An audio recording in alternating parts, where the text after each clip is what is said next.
Okay, hi everybody. We are going to get started. This is Christina Inge, and I wanted to welcome you to Advanced Project Scoping Hacks. Today we're going to learn a little bit more about project scoping, and we're going to learn how to avoid some of the common pitfalls that happen when we are scoping projects and maybe hit a few snags. So just wanted to let you know that this webinar is going to be recorded, and also wanted to let you know that we are open to questions. I'm going to be taking most of the questions at the end of the webinar. So I want to welcome you to ask all of your questions using the question panel that you can see on the right-hand side of your screen, and you can type in any questions that you have, and I'll be addressing them at the end. I just wanted to make sure everybody can hear my audio okay. So if you cannot hear, please raise your hand. Looks like everybody can hear me. So just wanted to get started today. So my name is Christina Inge, and I am the founder of Project Management Camp. I've been a project manager for 7 years. I've managed both IT and creative projects with clients ranging from Fortune 500 companies to solopreneur websites. And if you're wondering what Project Management Camp is, it's a boot camp for project managers. It's one of the more affordable and accessible project management conferences available in the Boston area. And it's taught by experienced project managers and project management faculty. I myself have taught project management for a couple of years now at the Wentworth Institute of Technology, and our December 7th lead instructor and keynote, Janine Jakes, is one of the lead instructors and program chairs for the New England College of Business program management and project management master's degrees. So it's taught by people working in the field as well as faculty, and we've been going strong for a little over a year now with in-person and online programs. So I wanted to share a very common problem that many of us have. We end up getting very excited at the beginning of a project, whether we are in person or in-house or an outside contractor. And then we find that the project begins to fall victim to scope creep. You've probably been in that situation before. The client wants too much, or timelines get pushed way further out than you would like them to be, and there ends up being frustration on both sides. More to the point, you find that if you're a consultant, not really making any money because you're maybe at a flat fee, or you're having to bring on additional staff just to deal with the scope creep. Otherwise, budgets are getting busted left and right, and the client is unhappy, even though the scope creep feels like it's being driven by the client themselves. Either way, both you and your team are probably very, very stressed out because the project is getting a little bit off the rails. Well, the key to effective scope creep management, as we all know, is effective scoping. In other words, figuring out just the perfect sweet spot of timelines, of budget, and other resources such as team members in order to make sure that you have an effective project scope that gives everybody what they need or want and keeps everybody happy. But that's not always as easy as it sounds. So why don't we scope well? Well, there's a couple of reasons. One is we often want to say yes in order to win business. In other words, especially if you're a freelancer, you end up saying yes to a project that you know doesn't have adequate budget to give the client everything that they want or need, because you really need the business, or it's a high profile project that you want to be a part of. Other times it's simple over optimism. You may either be inexperienced in a particular industry, or otherwise for some reason decide that, frankly, oh, well, of course we can get this done in this amount of time, or with this amount of budget, but in fact, it's not really happening.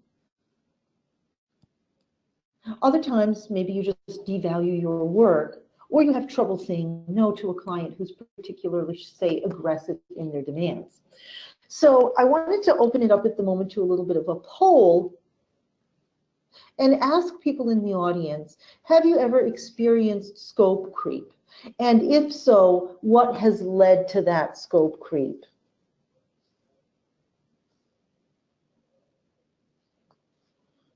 So if you have experienced scope creep, feel free to raise your hand, and then I will unmute you to share a little bit about yourself and whether you've experienced scope creep or not.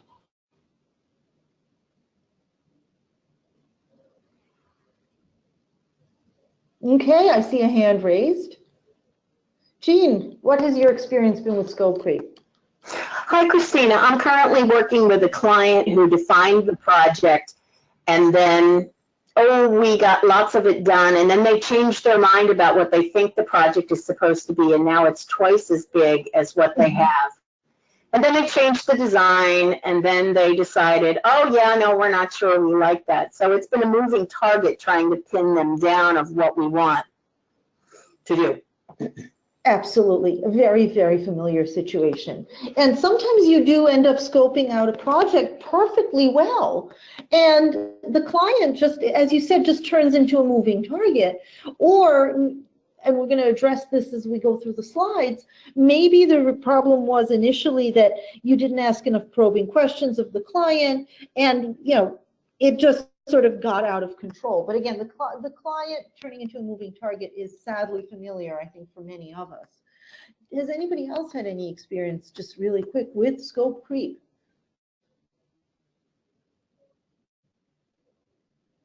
Wow. Okay, I'm not sure why people are in the webinar. I'm kidding. But I did want to share a couple of the quick steps for preventing scope creep. One is ask, don't tell.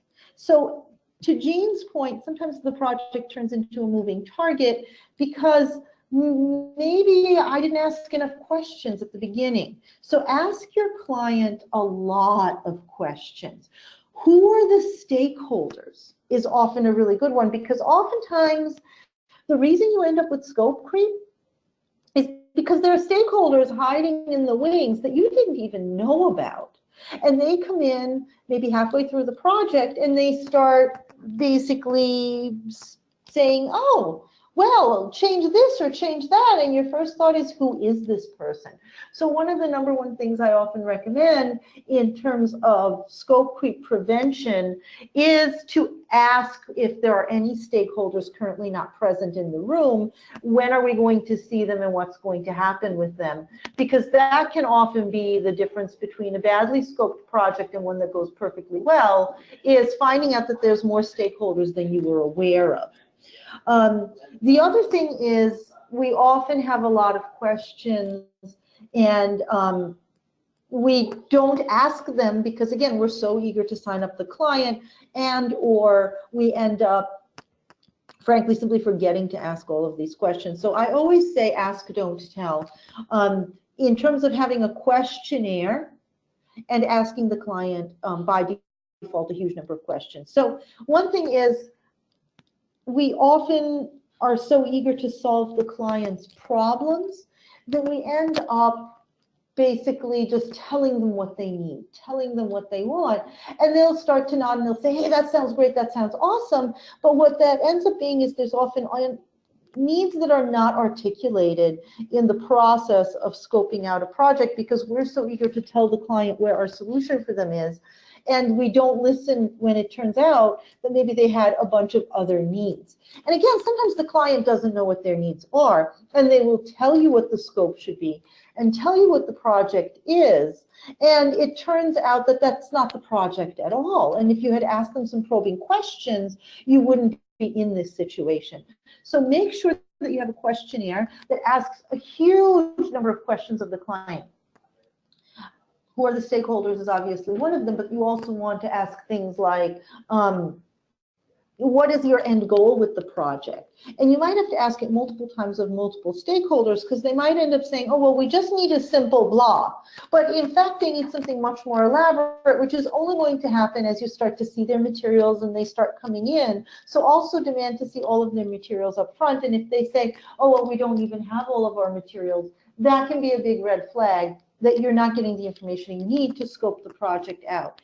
So have the client take a questionnaire home and reflect on what they want, and give them plenty of time to do that, because otherwise they're probably not going to give you all of the information you need to scope things out. Second, accept that the right business will come to you. In other words, think about whether the client even has a realistic scope.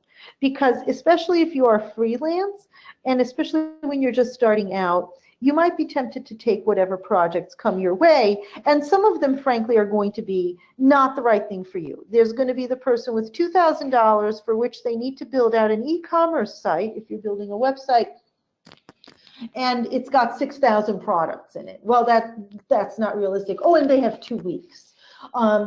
Or if you're a dressmaker, it's going to be somebody who needs a formal evening gown in 2 days and has $4. It's just going to be absolutely terrible business. And I think when we get started, we're often tempted to take some of those projects where we just know that the client is unrealistic. Some business, I like to say, is not really business. It's available at less than minimum wage if you think about what the client's budget is versus the amount of time you're going to have to spend gathering materials, running after a disorganized client, or hiring additional people to help you out with the project. The timeline is ridiculously short and it won't budge, or the project simply doesn't have enough resources on the in-house side. In other words, maybe they don't have enough people to be delivering the materials that you need on their side. Sometimes just tell clients politely, but with confidence, that they're being unrealistic. And then if they come back and they become amenable to learning a little bit more about what is realistic, great. But if they insist that you're going to build them a house in 2 weeks, maybe it's better to just let them go. Step 3, make sure that you have a contract and the scope is in that contract. That this should be unmovable. First of all, I hope that all of you are out there doing business with a proper contract that was drafted for you by an attorney. Yes, it's a little bit of money up front. However, it's going to save you a lot of grief in the end. Not because you're likely to end up in a court of law with your clients, because you seldom ever will, but because if people have to read through something and sign it, and that lays out the ground rules of how you are going to work together, they're much more likely to respect those ground rules. I can't begin to tell you how many times simply having a contract and making people think about what's in that contract has prevented problems before they even start. It's the same as the questionnaire. When you start discovering your customers' needs, if they have to reflect on it, it becomes more ingrained in their minds and they respect those ground rules. If you're internal, in other words, if you are a in-house project manager, always make sure you have a project charter. Again, it's not so much that you're going to end up, in front of HR with all of this information, or in front of the vice president who sponsored your project. It's more about, you want everybody to sit down and reflect on what are we doing, what is our purpose in getting together for this project, and how are we going to work together. If that's in writing, if it's in black and white with every specific deliverable and the timelines, people have something to refer to. It also gives them confidence because you and they together have committed to these timelines. So when the client starts to get nervous, or the internal sponsor starts to get nervous, they know that you have committed to giving them this work in a specific time frame, and that they've committed to getting you the resources you need to do that work within a specific time frame. And it gives people mutual confidence and a mutual platform from which to work. It also helps to establish, if you are on a fee basis or a flat rate basis as an outside consultant, to establish what the fee is for additional hours. it gives people, if they have integrity and they're approaching the project with a mutual belief that this is going to go well, it gives them the flexibility to know that you're available to do additional work for them if it comes up. And you really want to position the fee for additional hours outside of scope as a positive, because that's what it is. Don't say, hey, if you give me more work to do, I'm going to charge you extra, because that's starting on a negative note. What I found help is saying, listen, this is the scope, this is what you're getting. And if you have extra work, we are ready and willing to do it, and it's available at X additional fee by the hour very flexibly. That actually helps them realize you're there to help them. You're not doing this from a punitive standpoint, but make sure it's in your contract. You also want to define what the change orders are for any given program and have those in the contract as well. And I'm going to talk a little bit more about change orders in a minute. Step 4, and I have to say this has helped me tremendously over the years, review your process with your clients as you get started. What we've started to do is we have a 10-minute presentation at the beginning of every project kickoff about how we work together so that people understand the process. And in that, we talk about change management. In other words, if the program changes, if the scope changes, how are we going to communicate that with each other? And how are we going to handle that in terms of budget and resources and timelines? If you give us a 10-page website to build at the beginning and you decide you want a 25-page website, how are you going to communicate that with us? How are we going to rescope the project? What's that going to cost? And more importantly, how far out is that going to push the timeline? Again, that builds confidence and establishes the ground rules from the beginning and helps everybody work together knowing what the rules are. In that 10-minute presentation, we also go over communication. In other words, how do you let us know when you want to change the scope? Make sure that clients understand that they can't just call a junior member of your staff and ask them to build 10 more pages, that it has to go through you or the PM, that there has to be a formal written change order, which again, we're going to talk about a little bit in the future, and whose responsibilities are on what side. In other words, who is going to be the contact person on either side. It instills confidence, but it also establishes expectations, because a lot of scope creep at the end of the day is really about a poor communication setup with your client, or just poor process overall, where people just throw in scope because they don't understand that something new or improved is out of scope. Step 5, I've been building a little anticipation for this, and here it is: befriend the change order. We've all had this client. This is probably at 2 a.m. He's had a brilliant idea. Instead of that 10-page website that showcases his products on a top level, he wants to build a social media platform. It's going to have 2 million members by the end of the week. It's going to have 6,000 products showcased that can all be purchased with the click of a button on mobile, and it's going to cure the common cold. Now, he's added that to the scope, and he also believes that the scope is not going to change. It's not going to cost him anything extra, but more to the point, you're also going to get that website done at the exact same time as the 10-page brochure website was going to get done. When somebody has one of these light bulbs over their head, it can be a disaster, or it can be a deepening of the relationship. The difference between the disaster and the deepening of the relationship is often created by a change order. If you have change orders, it means that the client, if they have one of those brilliant 3 a.m. thoughts, has to fill out a form requesting that you do the additional work, committing to paying the additional costs, or committing the additional resources to get that extra work done. They commit to the fact that you are going to give them your professional opinion on what those additional resources are, and they sign that they agree that the timeline is going to change, commensurate with the volume of new work that's happened. This is going to do one of two things. One is it's going to make people more reflective and purposeful when they decide to come up with a brilliant new idea.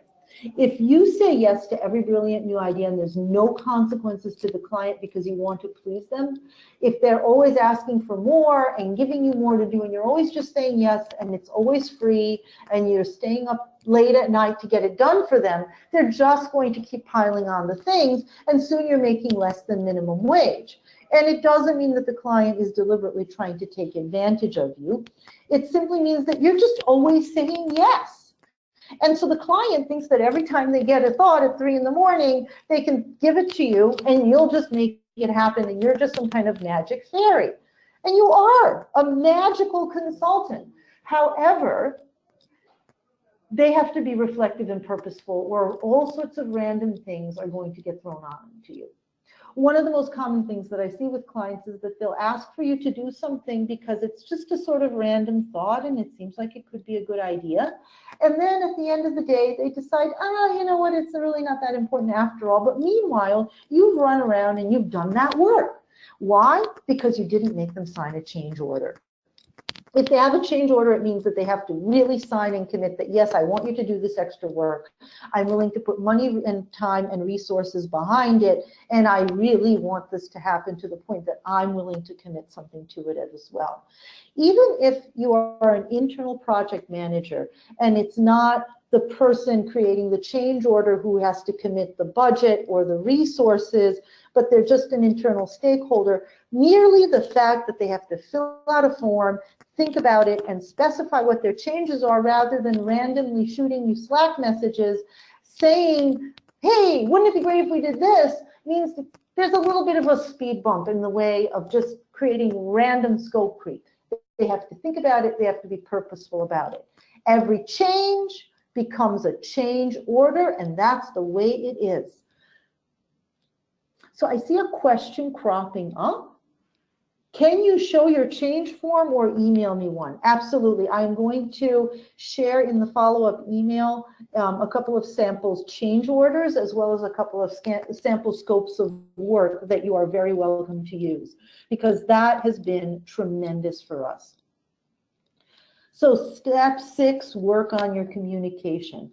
If it is a speed bump to fill out a change order when you have a big change that dramatically alters the scope, everything else has to also be a little bit of friction built in. So in other words, you want to work on your communication, you want to make sure that everything is clear, but you also want to make sure that everything is documented and that both sides have to document all of the work that's different from or even the same as what you have agreed to do.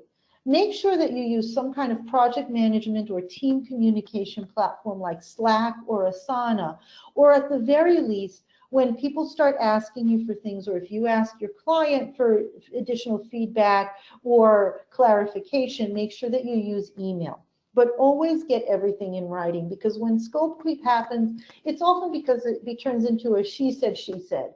Oh, I thought when you said it's no problem to change the colors, you meant that you would give us 16 different new palette options and we would have a month to decide what new palette we wanted. Whereas you had basically understood it to mean I need to make this button a slightly darker shade of blue.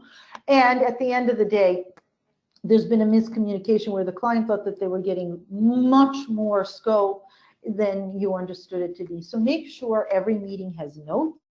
Circulate those notes while the memory of the meeting is fresh in people's minds, and make sure that everybody acknowledges that they've read those notes, because then scope can't really creep simply because of a miscommunication where people's expectations disalign from what the original scope was. Now, if you're using some kind of tool like Slack or Asana, you can also tag people on their deliverables, which is excellent because, excuse me, if somebody is allowing scope creep to happen because they're not sending their deliverables in on time or at the quality level that you need, you're tagging the responsible party. So for instance, in web design, web development, one of the common ways scope ends up creeping is that the raw materials that you're given to build a website are not of the proper quality. You might end up with photos that are too grainy to put on a website, or you might end up with text that's poorly spelled and poorly written, and you end up having to edit it or change it, and or get back to the client and ask them, are you sure you really want this posted to your website? So if you tag people with what they're expected to give to you, it makes it easier for you to understand where potential problems are coming in, where maybe your raw materials and your inputs are not of the quality you need, and bringing them up to speed is what is causing the scope creep. And this is common across industries. If you do custom, clothing, for instance, if somebody brings you fabric and says, make me a suit out of it, and it's a cheap polyester, and it may end up being scope creep that you have to go out and buy some high quality wool. Regardless of the industry that you're in, scope creep often happens because people don't do their deliverables that they have to send to you properly. So make sure that people are tagged so you can follow up with people who are causing the scope creep.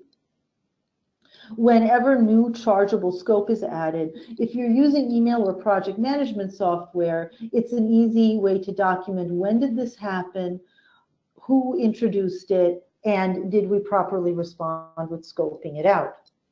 Step 7, touch base often. So another reason scope tends to creep is that the project drifts along. People maybe add little bits here or there, but you don't sit back and reflect on where are we really going with this project? Do the new materials make sense? Do they help us meet our goal? And instead, the project just sort of drifts along because there's no all-team meeting with either the client or with everybody. So instead, little bits and pieces end up being added. This is especially true on large projects when you have a multitude of people working on it, all of whom might be given a little bit of feedback here or there, maybe add a little touch more materials or effort here and there, but nobody gets together as a group. So make sure that you have frequent project meetings. I know we all love meetings, but at the same time, a 10-minute meeting, a 15-minute meeting is enough to make sure that we're all aligned on the project and feel that it's actually meeting everybody's needs. Now, here's where scope creep can actually become your friend, creating the next project. Now, we've all dealt with the client who, frankly, is just, shall we say, very thrifty and wants to get as much as they can possibly get for as little effort and funding as they want to put into the project. However, there are also people who genuinely and sincerely do not know what's within the project scope and what's without. And if you're clear in your communications with them, you can actually start creating the next project out of scope creep.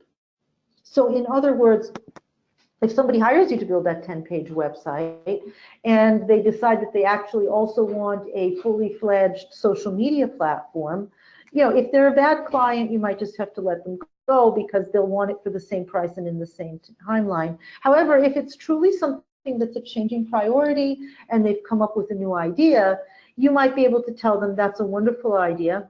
I think that that should be phase 2 of our project. And again, a good client is going to say, that's a great idea, and you end up probably creating the second project.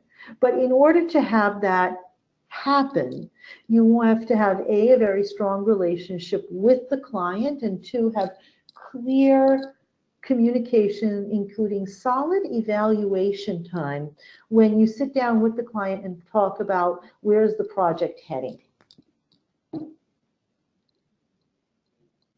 Finally, this is something that I tend to think of as primarily a psychological barrier to effective scoping.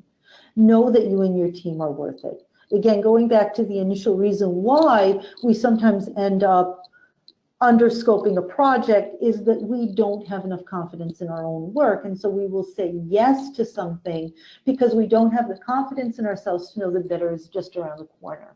So at the end of the day, whether you're a solopreneur, a solo consultant, or whether you work with a team, if a client is really truly unreasonable in what they're asking to get for the time that they've committed or the budget, know that you and your team are worth it. When you're solo, it's the hardest because you often think to yourself, well, I don't know if I'm going to get another project out of this client. And again, sometimes we just have to pay the bills. But if something is really wrong, if something doesn't feel right, if somebody is not willing to pay even US minimum wage for a project, or if they want you to work really unreasonable hours, sometimes you have to, again, have the confidence to tell them that it's unreasonable.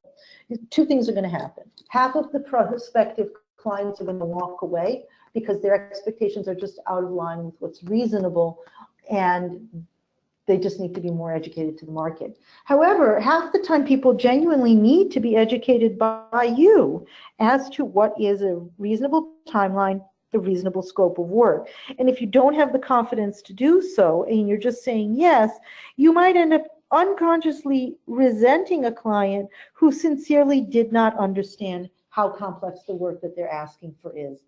So if you know you and your team are worth it, you're going to push back, and it's always going to be a good thing if you're dealing with an unreasonable project scope, because the bad clients will go away, and the ones who just need to be educated will develop a deeper appreciation for the work you do, and it will often build some of your best working relationships because you were transparent and frank with them. So because project scoping is such a complex topic, I wanted to leave a fair amount of time for Q&A, but I did want to thank you. I want to remind everybody that we are actually going to have an in-person project management camp. It's going to be taking place December 7th at the Revolution Factory in Maynard, which is a wonderful space for events and co-working that has free and convenient parking. So if parking is often a barrier for you to get into Boston, this event is taking place in a wonderful location with plenty of hot coffee and plenty of parking as well. And again, that's going to be taking place December 7th, and everyone who registered for this webinar is going to get a coupon for $20 off the already affordable price of that workshop.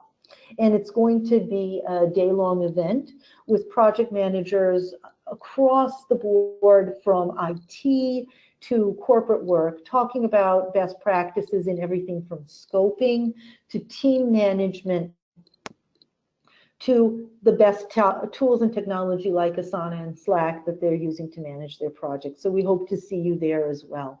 But with that, I did want to open it up to everybody's questions and ask, what are some of the project scoping challenges that you have, and how have you been able to solve them, or how can we help you solve them? So wanted to, at this point, ask if you have any questions.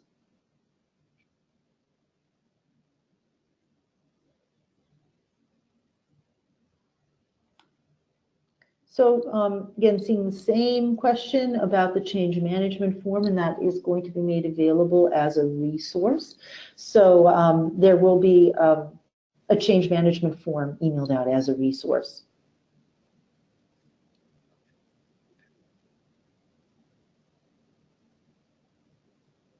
So other question coming in, how can you tell at the beginning if a client is completely unreasonable or whether they simply don't understand the nature of the complexity of the work?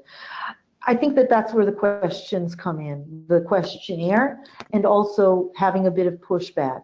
So in other words, if you tell a client that 2 weeks is not enough time to build a website, or you let them know that potentially they're going to need to have somebody on their end who handles sending you the materials that you need, and they say that they don't have time, or they want the website done in this amount of time, then that's a sign that they're really not going to be reasonable to work with. The more they are willing to engage in dialogue with you, the more you're on the right track and you have a reasonable client. Looking for some more questions.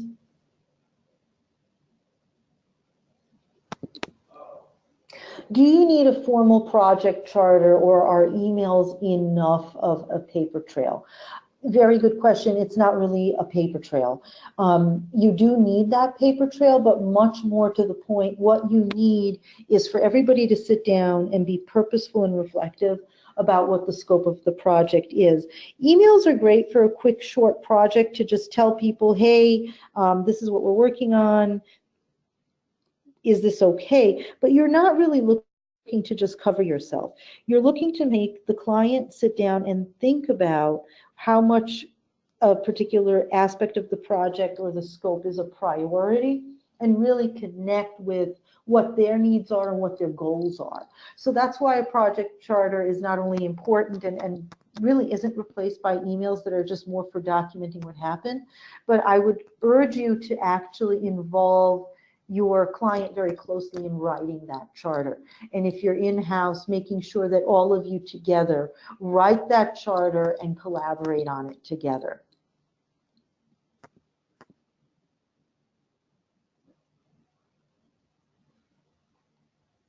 Some more questions. Does everybody on the team need to be briefed on the scope, or is that really the project manager's responsibility? Everybody on the team has to be fully cognizant of what the scope is. Even if they're just doing a small piece of the project, you need to make sure that everybody talks together about what the scope is and make sure that they are very familiar and comfortable with what the scope is. Because one thing that you'll find, either a client who potentially is trying to get additional scope without paying for it, or on a more positive note, simply is not familiar with working with a project manager, is that they'll email a variety of different people with a different request. And again, they might not be trying to get around you as the project manager. They might simply decide that they're going to email the graphic designer with graphics questions, with the copywriter with copy questions, not because they're up to no good, but simply because that seems like the logical thing to do. And if those folks who are your frontline staff do not have familiarity with the scope, you're much more likely to have scope creep. Now, I would advise you that there's also, in that case, a communications challenge, because you want to be sure that you also have a single point of contact at the client and a single point of contact within your organization, whether you're internal or external, who are talking to each other and determining what happens. But again, in a small team, it's possible that there's a reasonable reason why someone would want to talk to somebody other than the project manager. So you want to make sure that everybody is familiar with the scope. So looking to see if people have any other questions. Not seeing any. Okay.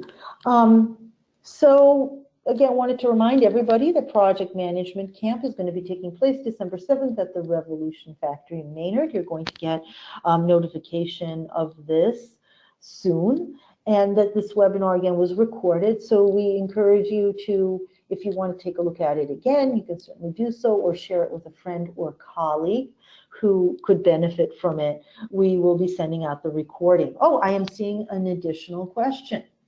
Okay.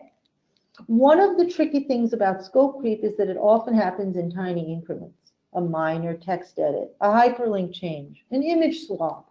Someone is in an all-day meeting and can't get a sign-off. Often designers don't know the project has gone beyond scope until after it occurred. Any tips or tricks to better monitor projects to recognize and address these tiny little micro changes? Oh, Bill, I hear you.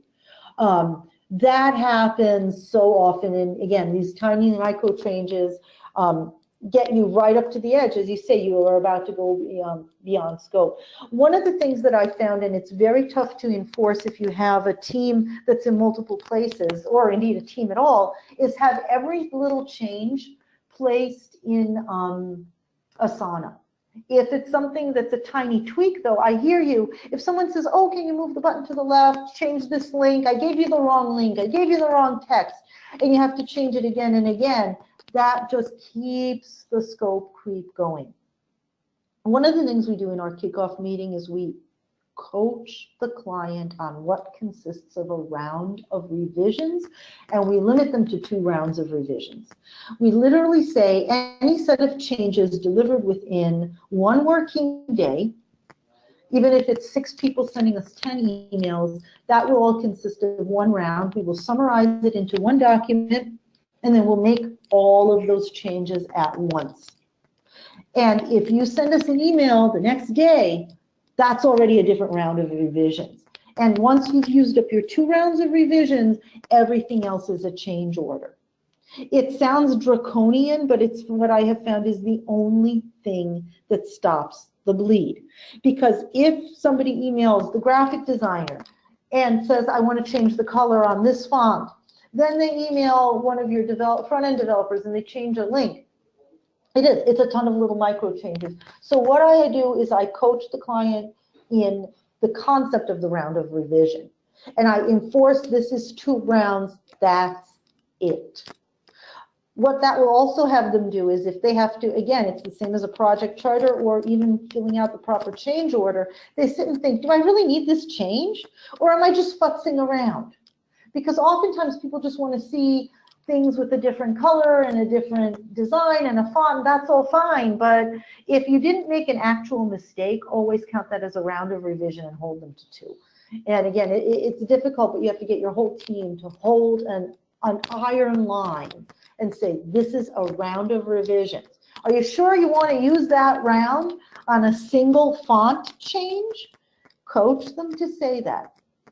Someone sends you a change, inform them the round of revisions has just begun.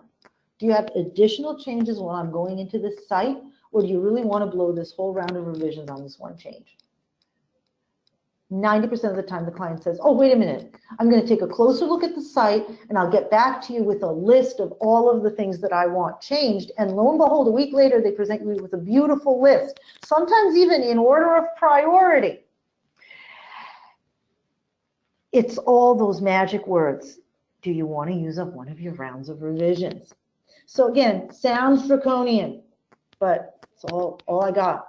Sometimes you have to get a little draconian. That was a great question. Okay, seeing if there are any more questions.